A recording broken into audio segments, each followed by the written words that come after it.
आज जो सबको डराने की कोशिश कर रहे हैं और खासकर हमारे नेता राहुल गांधी जी, सोनिया गांधी जी, इनको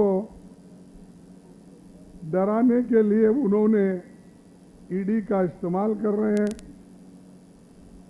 और ये दिखाने के लिए कि कांग्रेस पार्टी कमजोर होगी। राहुल गांधी कभी कमजोर होने वाले नहीं हैं, वो लड़ने वाले हैं और वो हमको पहले ही कहे थे, उनको याद है नहीं मुझे मालूम। एक बार जब किसानों का आंदोलन चल रहा था, उस वक्त उन्होंने एक बात कही थी, डरो मत। ऐसे चीजें तो आएंगे और हमको लड़ना है।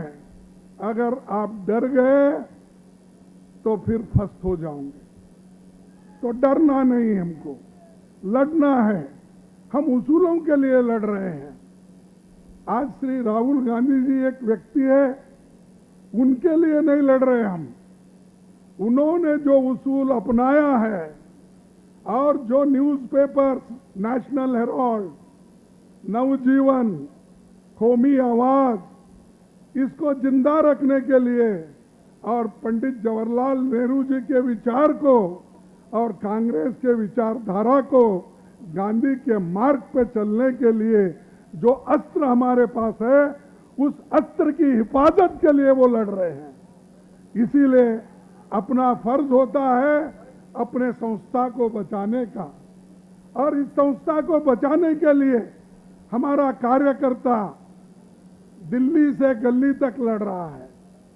तो इसलिए दोस्तों, मैं मोदी जी को एक कहना चाहता हूं, खूब करो मोदी जी हमें मिट्टी में दबाने की, खूब कोशिश करो मोदी जी हमको मिट्टी में दबाने की, लेकिन हम बार बार उगते रहेंगे क्योंकि हम बीज हैं।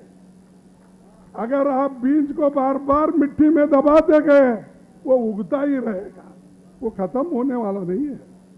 तो वैसा हम राहुल गांधी जी को डराने से, सोनिया गांधी जी को बुलाने से कांग्रेस पार्टी का और हमारे नेता लोग कभी डरने वाले नहीं। और आपके पीछे इतनी बड़ी फौज खड़ी हुई है, रात दिन यहाँ पर बैठे हैं। मैं उन सबको सैल्यूट करता हूँ, जितने एमपीज हैं, जितने एमएलएज हैं, जितने वर्कर्स हैं, जितने महिला वर्कर्स हैं, जितने हमारे युवा वर्कर्स हैं, सभी ने लड़ा। कईयों पुलिस स्टेशन में हो गए, 50-50 किलोमीटर दूर दूर गए, उनको वहां पर रखा गया, कई जगह तो मारा गया, आप देखे हैं। फिर भी हमारे लोग लड़ने के लिए तैयार है, आपके साथ खड़े हुए हैं। हम सब इस पार्टी के साथ खड़े हुए और आपके साथ खड़े हुए, इसलिए हम डरने वाले नहीं हैं। और दूसरी बात, ईडी मुझे भी थोड़ा मालूम हो गया है, क्योंकि मैं भी 1-2 बार गया था इसी संदर्भ में। वो पूछते हैं कुछ ना कुछ, और घंटों से पूछते हैं, उसमें कुछ नहीं रहता। एक ही प्रश्न को 10 बार पूछेंगे, फिर वहीं आएंगे, फिर दूसरे लफ्जों में कहेंगे, दूसरे शब्दों में कहेंगे, वो घुमाते ही रहेंगे। तो राहुल गांधी जी को 60 घंटे उन्होंने वहां पर बिठाया। भाई 60 घंटे का कौन से ऐसे प्रश्न है? अगर आप 5 प्रश्न भी पूछेंगे 1 घंटे में खत्म होगा। अगर आप 10 भी पूछेंगे 2 घंटे में खत्म होगा। लेकिन वो 5 और 10 प्रश्न को पूछने के लिए अगर आप उनको 5-6 दिन बार बार बुला के अगर उनको दबाने की, हरासमेंट करने की कोशिश करते हैं, तो मोदी जी ये अच्छा नहीं आपके लिए भी, क्योंकि ये वो नेता डरने वाला नहीं है और आप उसके पीछे इसलिए हैं क्योंकि उन्होंने इन्फ्लेशन पे बात करते हैं, अनएम्प्लॉयमेंट पे बात करते हैं, गरीबों की बात करते हैं, शोषितों की बात करते हैं, इसीलिए आप डरते हैं। जब डरते हैं तो आप ऐसे काम करते हैं। तो मुझे यही कहना है भाइयों, हम सब मिलके एक होकर जो लड़ रहे हैं इसको आगे बढ़ाना है। और जो अग्निपथ का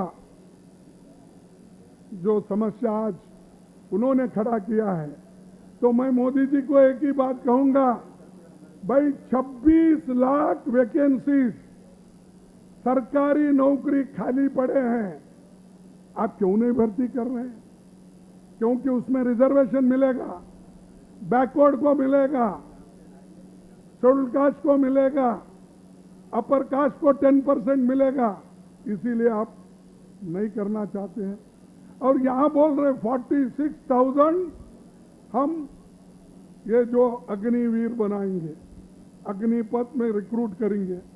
तो इसीलिए भाइयों, ये जो उनकी कोशिश हो रही है, इसलिए हम बाहर भी लड़ेंगे, अंदर भी लड़ेंगे और पार्लियामेंट के अंदर भी हम ये बात उठाएंगे, वहां भी जोर शोर से लड़ेंगे। इतना कहते हुए मैं ज्यादा वक्त आपका नहीं लेता, क्योंकि अभी बहुत से वक्ता बोलने वाले हैं।